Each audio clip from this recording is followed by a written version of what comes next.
अन्नदाता, पग पग पर है संग तुम्हारे अन्नदाता।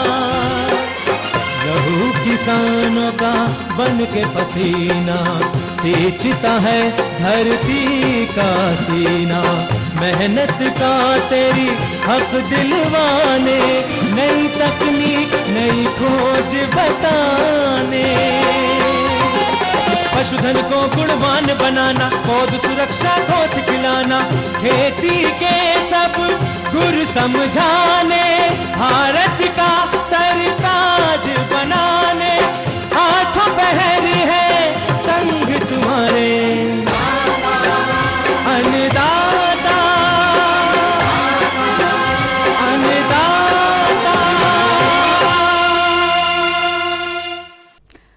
नमस्कार, मैं शालिनी आप सभी दर्शकों का अन्नदाता कार्यक्रम में स्वागत करती हूं। हर रोज की तरह कार्यक्रम में हम आज भी लेकर के आए हैं खेती बाड़ी से जुड़ी हुई बहुत सी लाभकारी जानकारियां। तो चलिए सबसे पहले देखते हैं कि क्या है विशेष आज के कार्यक्रम में। टमाटर के सफल खेती पर एक किसान का अनुभव,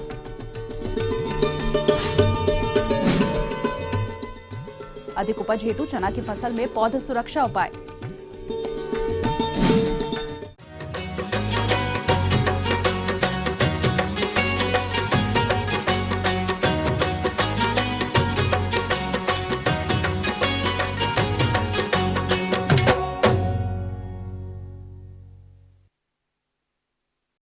अच्छे तकनीक और सही समय पर खेती कर अपने प्रदेश में पहचान बना चुके हैं और माझी जिला रांची के प्रगतिशील कृषक बैजनाथ महतो, जो इन दिनों टमाटर की खेती से अधिक उत्पादन लेकर अच्छी आय प्राप्त कर रहे हैं। तो ये कैसे करते हैं टमाटर की खेती, आइए जानते हैं उनकी सफलता की कहानी उन्हीं की जुबानी। मैं टमाटर का खेती जो है सो किया हूँ, और यह जो टमाटर का जो खेती किया हूँ यह जो है सो फ्लड में जो है सो किया हूँ। और अगर 1 एकड़ टमाटर का खेती करके मैंने जो है सो कुल मिलाकर जो हार्वेस्ट अभी तक हो चुका है और जो हार्वेस्ट जो है सो कुल जो है सो होगा, तो कुल मिलाकर मेरा जो है सो उत्पादन जो है सो टमाटर का 1 एकड़ में करीब करीब 30 टन जो है सो टमाटर जो है सो होगा। तो करीब नर्सरी का लगाने में 100 ग्राम नर्सरी का बीजा करने में लगभग आपको 3 से 3.5 हज़ार रुपया जो है सो बीज का लगेगा। करीब करीब समझिए कि लेबर आपको 1400 से कम जो है सो 1400 से 1500 रुपये लेबर में खर्च आ जाता है। और फिर आपको जो है सो जो कि जैविक खाद है ब्राउन गोल्ड, तो करीब 5 से 550 रुपया उसमें खर्च हो जाता है। आपका ह्यूमिक गोल्ड में भी करीब करीब 500 रुपया खर्चा हो जाता है। ह्यूमिक एसिड है उनसे भी करीब करीब 500 रुपया खर्चा हो जाता है। और नर्सरी में जब स्प्रे करते हैं उसमें भी कम से कम 200 रुपया खर्च आता है। और एक आध बार कम से कम जो है सो घास का निकवनी करना पड़ता है, तो उसमें भी कम से कम 200 रुपया का खर्च आता है। तो इस तरह से करीब करीब नर्सरी तैयार करने में 6000 का जो है सो खर्च आता है। इसके बाद हम पौधा को जैसे ही 20-22 से 25 दिन का होता है अपने खेत में जो है सो ट्रांसप्लांट करते हैं। ट्रांसप्लांट कराने के समय जो बेसल डोज खाद के रूप में हम लोग देते हैं, तो करीब करीब उस समय बेसल डोज में गोबर खाद और जो भी जैविक खाद है उन सभी का प्रयोग करने में, जो कि मैंने आपको मात्रा जो है सो बताया, तो करीब करीब 15,000 खर्च जो है सो उसमें आता है। और पूरा फसल तैयार करने तक करीब करीब सिंचाई में खर्च जो है सो 5,000 रुपया होती है। और जैसा कि मैंने कहा कि हर एक 8 से 10 दिनों पर हमको जो है सो स्प्रे जो है सो करना पड़ता है। तो करीब करीब जो है सो स्प्रे में करीब करीब 2 महीना जो है सो स्प्रे का खर्च जो है सो आता है। तो स्प्रे में करीब करीब हमको जो है सो 25,000 रुपया स्प्रे में जो है सो खर्च होती है।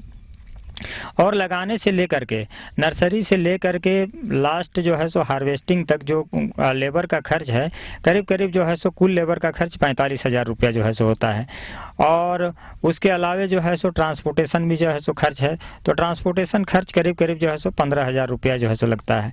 तो इस तरह से कुल मिलाकर 1 एकड़ टमाटर की खेती करने में लगभग 1,11,000 रुपया का जो है सो खर्च जो है सो आता है। अगर 1 एकड़ टमाटर का खेती करके मैंने जो है सो कुल मिलाकर जो हार्वेस्ट अभी तक हो चुका है और जो हार्वेस्ट जो है सो कुल जो है सो होगा, तो कुल मिलाकर मेरा जो है सो उत्पादन जो है सो टमाटर का 1 एकड़ में करीब करीब 30 टन जो है सो टमाटर जो है सो होगा।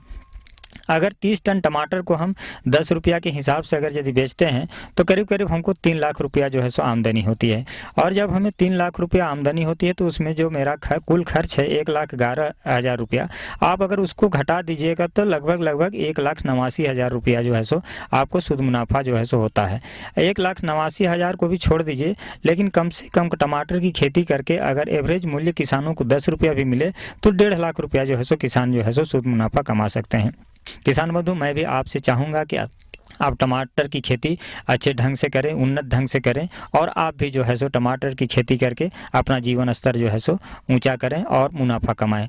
तो ये थी कुछ उपयोगी जानकारियां। अब लेंगे एक छोटा सा ब्रेक, जल्द हाजिर होंगे। अधिक उपज हेतु चना की फसल में पौध सुरक्षा उपाय।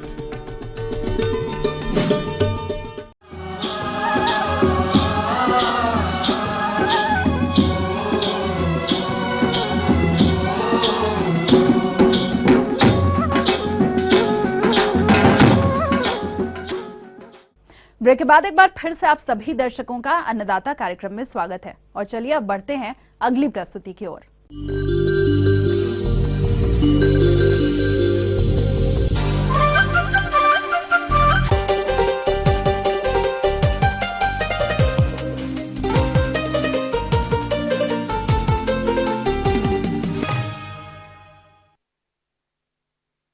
हमारे राज्य के जो किसान चना की खेती किए हुए हैं, उनकी फसल बुआई के अनुसार बढ़वार की विभिन्न अवस्था पर होगी। अतः इससे अधिक उपज लेने के लिए जरूरी है कि फसल को कीट और रोगों से मुक्त रखा जाए। तो किसान भाइयों, फसल को इनसे सुरक्षित कैसे रखा जाएगा, आइए इस विषय पर जानकारी के लिए मिलते हैं। आज मैं किसान भाइयों को जो चना है, चने की फसल में लगने वाले कीट तथा उनके प्रबंधन के बारे में बताऊंगा। तो किसान भाइयों, मुख्यतः हमारे चने की फसल में जो 5-6 कीट हैं वो लगते हैं। तो सबसे पहले इनिशियल स्टेज में जो दीमक है, दीमक का प्रकोप पाया जाता है।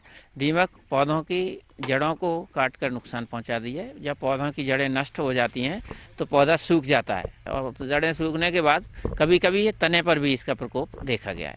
तो किसान भाई, इसके मैनेजमेंट के लिए हमें बवेरिया वैश्याना नामक एक फफूंद नाशक है, जैविक कीटनाशी है। इसको हम 4 से 5 किलोग्राम मात्रा को लेके 20 से 25 किलोग्राम गोबर की खाद में मिला के किसी छायादार स्थान पर हम इसे फैला देते हैं, और उसमें पानी की मात्रा जो नमी है बराबर बनाए रहते हैं। लगभग 1 सप्ताह तक हम उसे उलटते और पलटते रहते हैं, जिससे कि पूरा जो खाद है वो सफ़ेद रंग का हो जाता है। तो सफ़ेद रंग का जब पूरा खाद हो जाए, उसे पूरे 1 हेक्टेयर खेत में छिटक कर और खेत की जुताई कर देनी चाहिए, जिससे कि हम इसके प्रकोप से बच सकते हैं। इससे पहले हमें ये भी देखना है कि दीमक का प्रकोप खेत में है या नहीं भी है। तो इसके लिए किसान भाई हमारा कच्चा गोबर खेत में 10-5 जगह डाल दें और 4 से 5 दिन बाद उसे इकट्ठा करें। यदि खेत में दीमक का प्रकोप है और दीमक पाई जाती है तो उस गोबर की खाद पर इकट्ठी हो जाएगी। हम उसे इकट्ठा करें और इकट्ठा करने के बाद उसे नष्ट कर दें।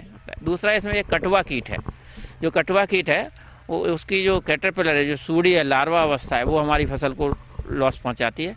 ये रात के समय में निकलती है और फसल को ग्राउंड लेवल से चने के पौधों को काट देती है, जिससे कि पौधा हमारा कट जाता है और सूख जाता है। इस कीट का प्रकोप भी इनिशियल स्टेज में ज़्यादा होता है, जब फसल हमारी 1 से 2 माह की हो जाती है। दूसरा, एक और कीट इसमें आता है, ग्राम पॉड बोरर, जो चने का फल छेदक है या फूट बोरर है। तो जो इसकी सूढ़ी है वो इनिशियल स्टेज में पत्तियों पर फीड करती है, फिर उसका जो जब पॉड फॉर्मेशन होती है तो उसमें फल में फीड करती है, और उसमें छेद बनाकर इसकी आधा भाग नीचे लटका रहता है और बाकी चने के पॉड के भीतर रहती है। तो इन दोनों कीटों की मैनेजमेंट की बात हम करें, कटवा कीट और जो आपका फली छेदक कीट है, फल बोरर है, फ्रूट बोरर है, इसके मैनेजमेंट में किसान भाई हमारे जो ट्राइकोग्रामा नामक एक बायो एजेंट है, ट्राइकोग्रामा कॉलोनिस और ट्राइकोग्रामा जापानिकम, 2 स्पीसीज मिलती हैं। इसका ट्राइको कार्ड लेके हमारे किसान भाई खेत में उपयोग करेंगे तो इसका जो अंडे में जो अंडा है वो अंड परजीवी है, अंडे में अपना अंडा दे देता है और उसके अंडे को नष्ट कर देता है, तो उससे बचा जा सकता है।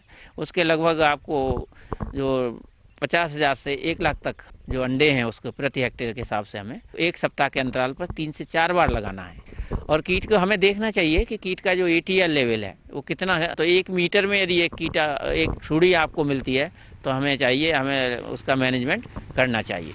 दूसरा, हम इसमें BT भी ले सकते हैं।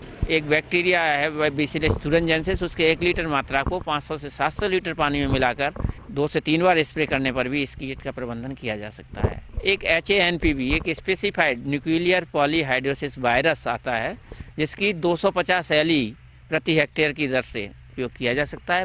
ये दोनों तरह का लिक्विड और सॉलिड पाउडर फॉर्म में भी मिलता है।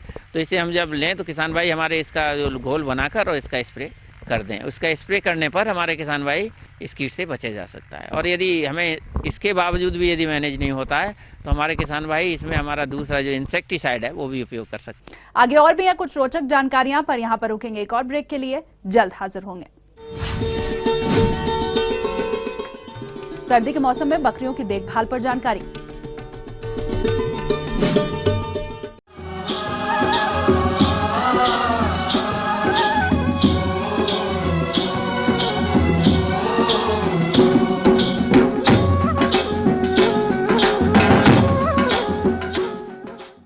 ब्रेक के बाद एक बार फिर से आप सभी दर्शकों का स्वागत है और चलिए अब रुख करते हैं अगली कड़ी की ओर।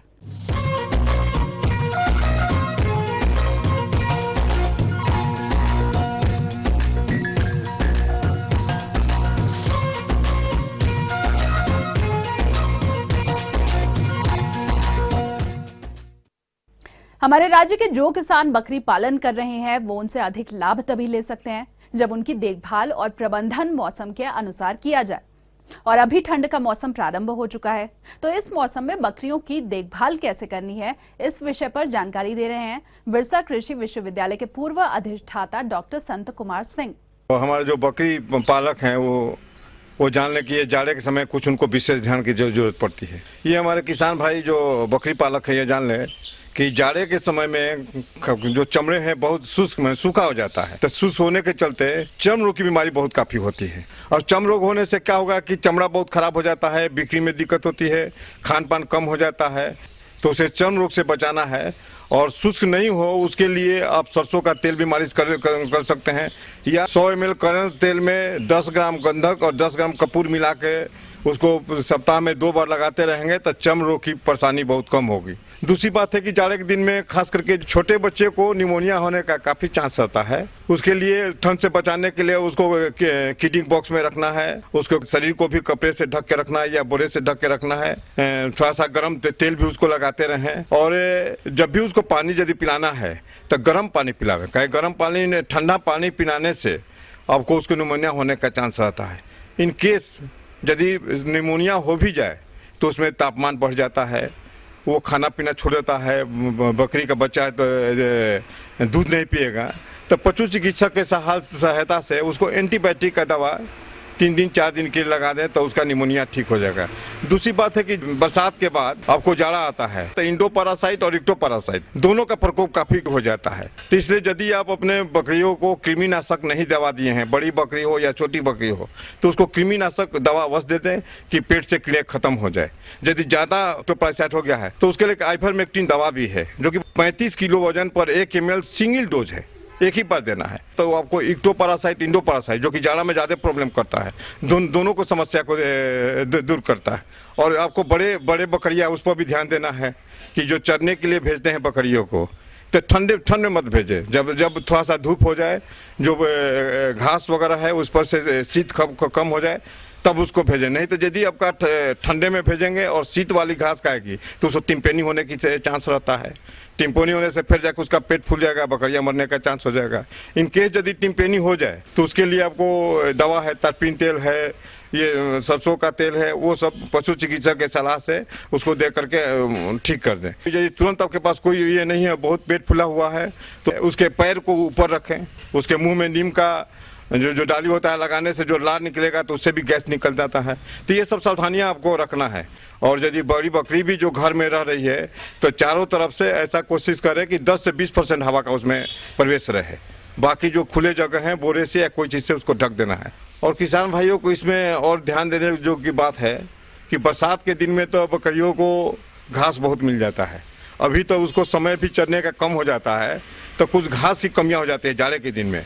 तो उस समय आपको कुछ संतुलित आहार जिसमें कि मकई, गेहूं का चोकर, चीना बादाम का खली मिल करके बनाया जाता है, उसको बना करके कब 150 से 200 ग्राम अवश्य माने कि जाड़े के दिन में देते, उससे उसको एनर्जी मिलेगा, प्रोटीन मिलेगा, ताकत मिलेगा। और जब इम्यूनिटी ठीक रहेगी तो जाड़े में स्वस्थ भी रहेंगे।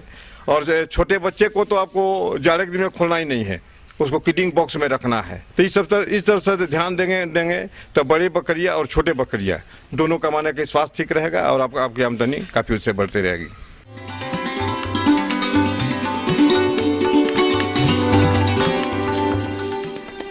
अन्नदाता हेल्पलाइन निःशुल्क फोन संपर्क सेवा के माध्यम से आपके द्वारा पूछी गई समस्याओं में से एक या फिर दो महत्वपूर्ण समस्याओं को हम अपने कार्यक्रम में शामिल करते हैं और इसी के तहत आज की चयनित समस्या और उसका जवाब इस प्रकार है।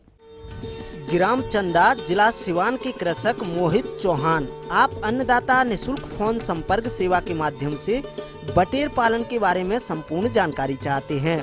तो मोहित चौहान जी, आपकी जानकारी हेतु प्रस्तुत है कार्यक्रम का यह अंश। बटेर पालन के लिए दो चार बातें मुख्य रूप से आपको ध्यान देना आवश्यक है। पहला कि जब भी आप बटेर पालन के लिए चूजों का चयन करें तो एक प्रतिष्ठित हैचरी से ही खरीदें, तभी इनकी उत्पादकता आप अच्छी प्राप्त कर सकते हैं और अच्छी आमदनी प्राप्त कर सकते हैं। बटेर पालन के लिए कटर्निस प्रजाति अर्थात जापानी स्क्वेल जिसको कहते हैं वो सर्वथा उपयुक्त मानी जाती है बिहार और समीपवर्ती इलाकों के राज्यों के लिए। तो आप कटर्निस प्रजाति की बटेर अगर पालते हैं तो ज़्यादा बेहतर है। ये प्रजातियां आप चाहिए तो बिहार पशु चिकित्सा महाविद्यालय पटना अथवा रांची पशु चिकित्सा महाविद्यालय कांके झारखंड के पते पर संपर्क स्थापित करके आप प्राप्त करें। वहाँ की चीज़ों की गुणवत्ता अव्वल रहती है। अगर आप बटेर पालन से जुड़ गए हैं तो दो तीन बात और आपको ध्यान देना आवश्यक है। पहला कि उनके घर की बनावट में साफ सफाई बहुत ही आवश्यक होता है। विशेषकर बटेर के चूजों का 0 दिन से लेकर 7 दिन तक का उम्र बड़ा नाजुक होता है। तो इसके लिए ब्रूडर हाउस में बल्ब की समुचित व्यवस्था गर्मी के लिए, और आप देखें कि एक जगह अगर बटेर ज़्यादा हो तो इसका मतलब उनको ठंड लग रहा है, तो फिर बल्ब की रोशनी और हीट का जो गर्मी है उसकी मात्रा बढ़ा दें। अगर काफ़ी फैले हुए हों तो आप रोशनी और गर्मी की मात्रा को कम कर दें। उनके खाने और पानी की भी समुचित और ताज़ी व्यवस्था सुनिश्चित करें ताकि वो सही से ही उनको मिल पाए। 7 सप्ताह के बाद ब्रूडर हाउस से बटेर के चूजों को स्थानांतरित किया जाता है बटेर घर में। उसके लिए आप बिछा करके 6 सेंटीमीटर की बिछाली कुन्नी की या भूसी, धान की भूसी रख सकते हैं। और उनका फीडर और ड्रिंकर का स्थान प्रतिदिन बदलना नितांत आवश्यक है, क्योंकि ड्रिंकर जिसमें पानी रहता है, पानी अगर नीचे गिर जाएगा तो जो कुन्नी है या फिर भूसी है अर्थात बिछाली नमी युक्त हो जाएगी, जिससे कि फफूंद या कई तरह के संक्रामक रोगों का संक्रमण होने की संभावना प्रबल हो जाती है। तो उनका घर का वातावरण बिल्कुल ही शुष्क और स्वच्छ होना चाहिए। इसके लिए 2 से 3 महीने पर कुन्नी को हमेशा कोर के और पलटते रहें। पलटी करने से उनमें जो गैस निकलती है दुर्गंध युक्त और ये पॉइजनस, वो सब बाहर निकल जाता है। बरसात के दिनों में चूनों का प्रयोग करें। चूना वहाँ के नमी रहित वातावरण को बनाने में मदद करता है, साथ ही कीटाणु रहित करने में ही मदद करता है। इसलिए चूने का भी छिड़काव नियमित रूप से किया करें। बटेर के दाना के लिए बाजार में जो दाना उपलब्ध है मुर्गियों के लिए वही दाना उपयुक्त होता है, लेकर के दे सकते हैं। अमूमन यह व्यवसाय 5 से 7 सप्ताह का है, अर्थात 7 सप्ताह में इनका औसत वजन 200 से 225 ग्राम 250 ग्राम तक हो जाता है और इससे आप बाजार में बेच सकते हैं मांस उत्पादन के लिए।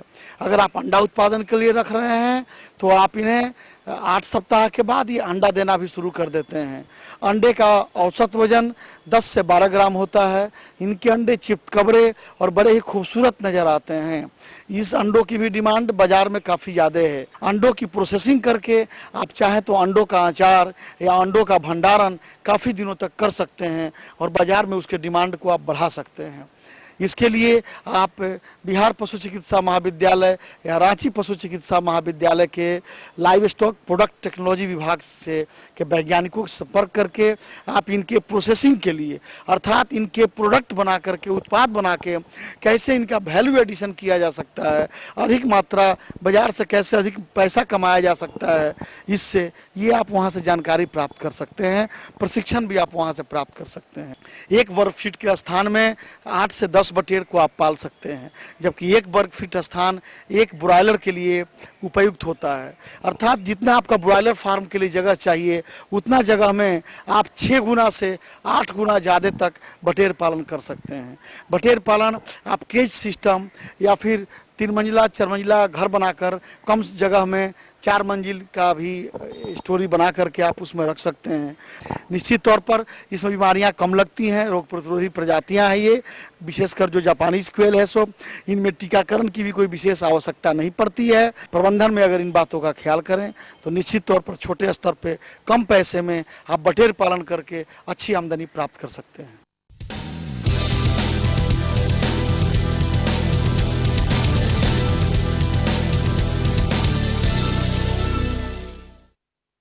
राज्य की विभिन्न मंडियों में कृषि उत्पादों के चढ़ते उतरते बाजार भाव की संक्षिप्त जानकारी इस प्रकार है।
और आइए अब देखते हैं कल दिखाए जाने वाले कार्यक्रम की मुख्य झलकियां।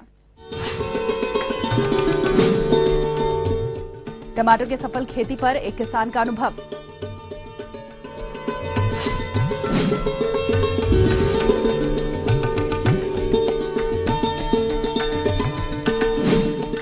हम ये उम्मीद करते हैं कि आज का कार्यक्रम आप सभी दर्शकों के लिए उपयोगी रहा होगा। किसान भाइयों, अन्नदाता आपकी सेवा के लिए संकल्परत है। कृषि संबंधित समस्या और सुझावों के लिए आप हमें इस पते पर संपर्क कर सकते हैं। प्रोड्यूसर अन्नदाता, ETV Bihar Jharkhand, Ramoji film city, Hyderabad 501512। साथ ही आप हमें ईमेल भी कर सकते हैं। हमारा ईमेल आईडी है annadatabihar@etv.co.in। इसके अलावा आप हमें निःशुल्क हेल्पलाइन नंबर 180010084599 पर सोमवार से शनिवार सुबह 10 से शाम 4 बजे के बीच संपर्क कर सकते हैं। तो फिलहाल अन्नदाता की पूरी टीम को दीजिए इजाजत। कल फिर से इसी समय आपसे मुलाकात होगी कृषि संबंधित कुछ और महत्वपूर्ण जानकारियों के साथ। नमस्कार।